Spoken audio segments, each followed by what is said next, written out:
50 divided by 5 square bracket 1 plus 1 is equal what?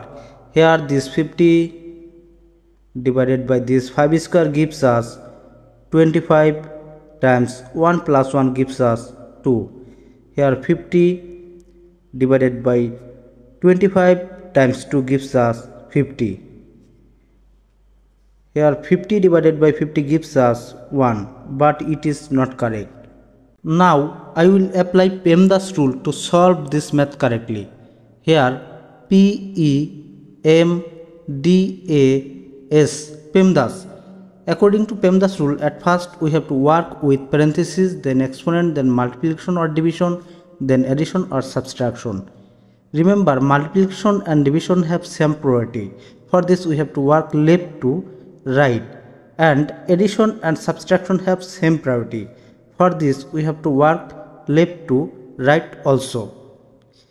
Therefore, at first we have to work with this parenthesis.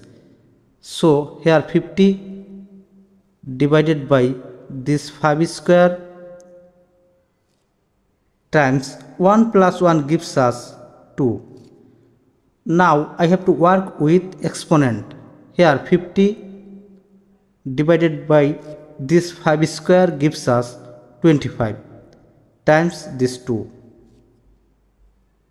Now I have to work with this division. Therefore 50 divided by this 25 gives us 2 times this 2. 2 times 2 gives us 4, and this is correct answer. Thanks for watching the video. Please like, comment, share and subscribe.